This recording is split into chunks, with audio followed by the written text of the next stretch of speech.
Did you know that this giant global study published in the Harvard Business Review on trust found that only 49% of full-time employees actually trust the people that work above and around them? Which is interesting because trust is like blood pressure. It's silent, vital to good health, and if abused, it can be deadly. And I would argue that on virtual teams, we're at a high risk for hypertension. And so this video is all about how do we build trust in a virtual team. I'm Chad. I get to work with some of the most innovative organizations on the planet to help them amplify connection, belonging, and trust. Got lots of exercises, methods, techniques, mindsets, ways to be able to do this. And in this video, I'm going to share some of my favorite tips, ideas to build trust. Without further ado, let's get into it.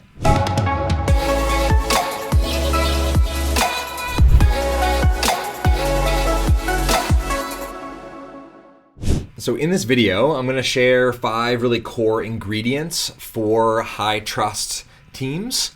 I'm also going to share one of my absolute favorite exercises called Tools for Trust. And I'm going to give you access with a free way to go ahead and do it.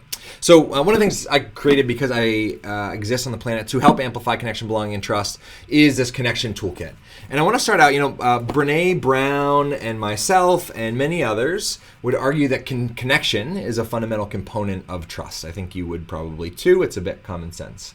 There are also other components to trust, right? So there are the components of reliability, accountability, generosity, creating boundaries, etc.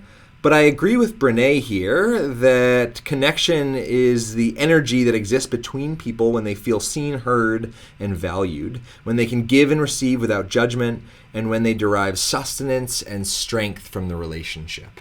I would say that definition of connection serves as the foundation for what trust is in a team, in person or virtual.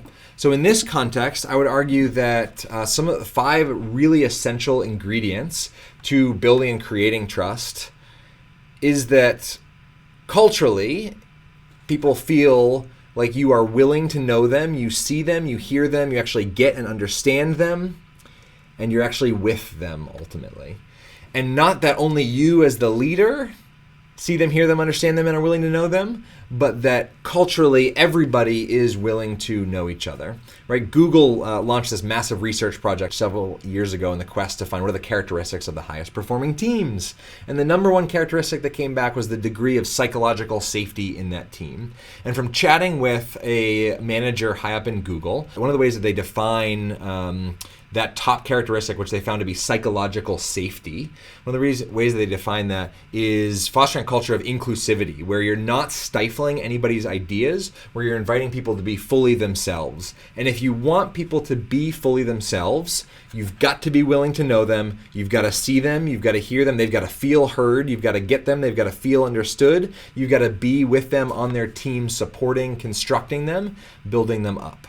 So before I unpack one of my favorite exercises, Tools for Trust, let me share a story of immense failure where I attempted to build a relationship of trust. Because what I'm going to share with you is a quick way to be able to create a culture of trust in a virtual team, because we live in a culture where there's always too much to do and too little time to do it in. So there was this one moment where I was on an airplane and the flight got turned around because of weather. We went back to our original airport and we had to either sleep in the airport or rent a car and drive to the destination. And I'm saying we, meaning everybody on the plane. And so there was chatter about some people renting a car, getting a 3-hour Uber, all these different options. And I was kind of on board with like, hey, you know what? It's 2 a.m. If I try to drive myself, I'm going to crash. And so is it possible that there's a few people that can trust each other enough to rent a car together and drive? And so as somebody who travels around the world working with organizations,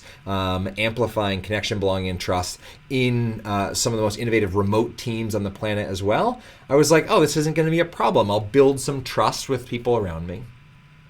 And so I'm talking to this one woman who I was sitting next to, had a little conversation with before. And when the idea came up to rent a car together with a couple other people, There was interest, but hesitation. There was reticence to trust. And most human beings have had experiences where they've trusted and potential experiences where that trust has been broken. And so with the intent of building that trust from her and to prove that I wasn't an axe murderer, I started in a cool, chill way, started throwing out all these little trinkets of like mentioning this TEDx talk that I gave once. I could send her a link to it to prove that I'm not an axe murderer. Talked about my wife, talked a little bit about my son Otto, right? And so I'm weaving these things in to build trust. Not working. If anything, she was like, whoa, overbearing.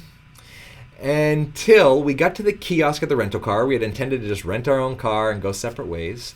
And somebody from way behind me, 20 feet away, goes, oh, Chad Littlefield, is that you? And he comes up to me. I have no idea who this person is. And he had seen me at a speaking event at one point. And he starts talking, oh my gosh, it was so great. In fact, I still use some of your tools to create connection before content and build trust with people, blah, blah, blah, blah, blah, blah. And it wasn't until that moment that the woman I was sitting next to was like, like third-party validation, we're good to go. And so the point of this is, in order to create that level of third-party trust in a virtual team, you have to get to connect and know each other, because when conversations are the source of that learning about other people. And so one of the greatest tools to create this culture of being where you're willing to see people, where you hear them, get them, etc., is to ask powerful questions. And, adults tend to ask 6 to 12 questions a day, which is like nothing compared to kids between the ages of 3 and 5 tend to ask on average 300 to 400 questions per day. One of the most trusting things that we can do is be interested in others, and yet most of our time we spend trying to be interesting. Right? And so I was trying to be interesting and trustworthy to this person next to me on the plane, but it wasn't working. Right? I was bumping up against a wall.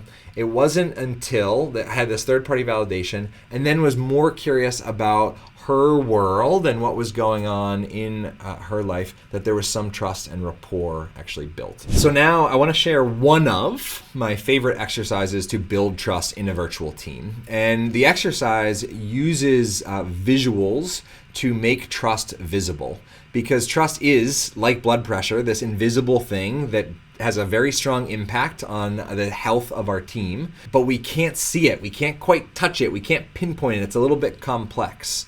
And so the tool that I'm going to share with you, or the exercise that I'm going to share with you, utilizes our We Engage cards. This deck of cards that I designed that has quotes on one side and images on the other.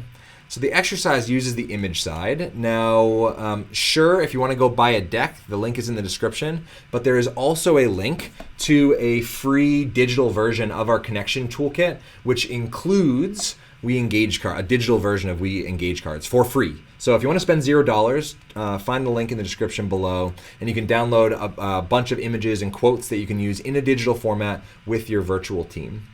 And the exercise is really simple. You can even pause and read this if you want to, but the aim is to invite people to choose an image that represents some aspect of trust that they want to share with the group. It's immensely powerful when you have people pair this otherwise ethereal, invisible construct with an image. So I'll hold it up one more time if you want to pause it again.